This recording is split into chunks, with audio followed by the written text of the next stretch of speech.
un double patronage, puisque nous avions eu au départ le haut patronage de Mme Bachelot, qui était notre ministre de tutelle, si je puis dire.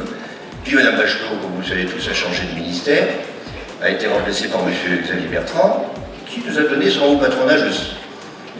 À deux hauts patronages, vous imaginez qu'on est sacrément haut placé, c'est pour ça que j'ai enlevé d'ailleurs le petit escabeau qu'on m'avait mis, parce que je me sentais déjà suffisamment haut pour vous parler sans qu'on utilise ces hauts patronages. Ce sera donc une journée essentielle pour les orientations de notre monde de la santé, m'amenant à émettre le vœu qu'il ne s'agisse pas seulement d'une réunion de plus, mais plutôt d'une concrétisation.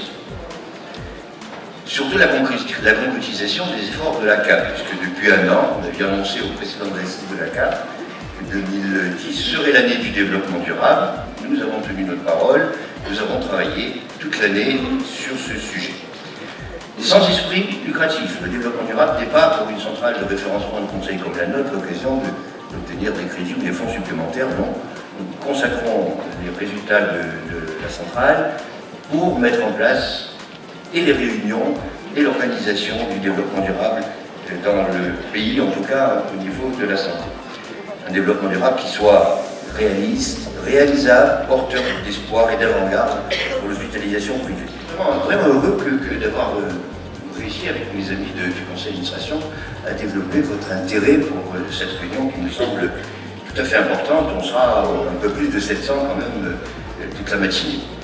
Est-ce qu'il n'est pas essentiel de réunir aujourd'hui 700 personnes sur un thème comme celui-là, avec un public aussi diversifié, issu de tant d'endroits différents, et aux côtés des laboratoires? Il me semble toutefois informant d'affirmer au préalable que nous ne devons pas tomber dans le piège d'une rhétorique se nourrissant naïvement de bourgeoiserie écologique.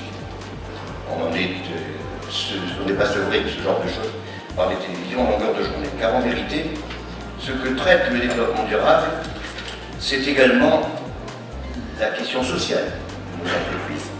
Notre réflexion consiste donc à rechercher une performance non pas seulement financière, mais aussi sociale et environnementale. Les avantages de cette démarche augmenteront nécessairement nos performances économiques, mais réduiront aussi les risques juridiques et financiers tout en renforçant notre compétitivité. Nous sommes des consommateurs. Notre fonction hospitalière, autant que celle des laboratoires et des fournisseurs, nous y oblige, mais pour autant, nos ressources sont-elles inépuisables? En ce qui concerne la relation avec les fournisseurs, l'intégration des effets environnementaux et sociaux sur l'ensemble du cycle de vie des produits va s'opérer très clairement. À partir de maintenant, nous devons savoir que les relations avec les laboratoires ne se cantonneront plus à la seule réduction des coûts. Les amis des laboratoires le savent, on en parle souvent, mais s'inscriront dans une phase de partenariat actif et effectif sur le long terme, dans une relation gagnant-gagnant.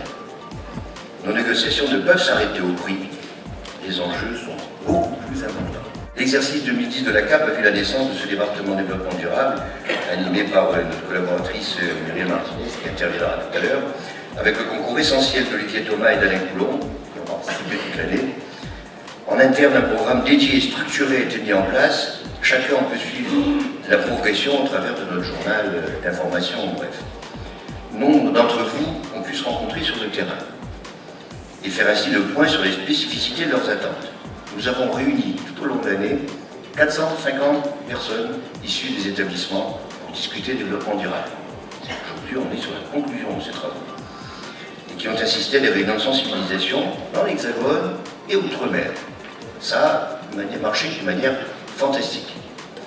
Cette tournée sur 14 villes du territoire national, dom-tom inclus, a été organisée à l'intention des directions et des équipes dirigeantes, et déjà des suites se sont faites, puisqu'on nous a demandé de mettre en place des comités de développement durable dans les régions.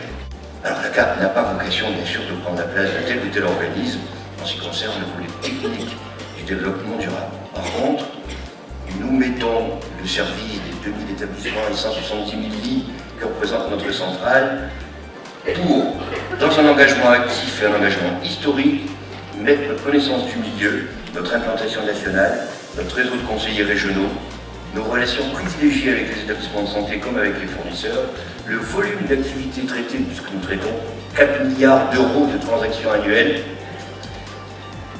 nous nous estimons légitimes pour nous positionner comme vecteurs d'idées entre les précurseurs et les prescripteurs du développement durable et les établissements de santé qui nous font confiance.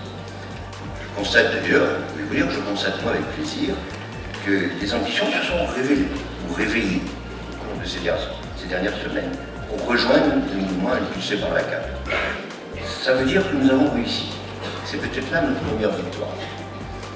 À terme, nous irons sûrement vers une forme de parrainage pouvant se traduire par l'organisation de rencontres et d'échanges interétablissements au niveau local et pourquoi pas au niveau national. Très vite aussi, nous vous proposerons de prolonger nos efforts en réalisant un accompagnement.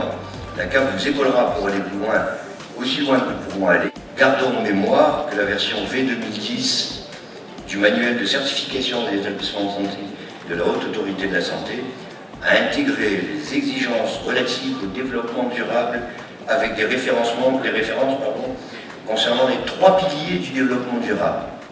C'est une obligation aujourd'hui. L'économie, le social et l'environnement. 10 de nos partenaires vont vous parler des expériences de terrain, dans un instant, auxquelles ils participent. Limiter les abus de consommation inutiles, rationaliser les achats, promouvoir les circuits non chronophages, limiter les déchets, rationaliser les procédures. Autant de projets qui contribueront à sauvegarder l'avenir de tous. Pour notre part, nous vous accompagnerons. Muriel, Alain, Olivier, en vous proposant ces audits qui vont vous permettre d'aller peut-être un peu plus loin avec des professionnels compétents. En fait, je vous propose aujourd'hui de faire partie des pionniers du développement durable en France.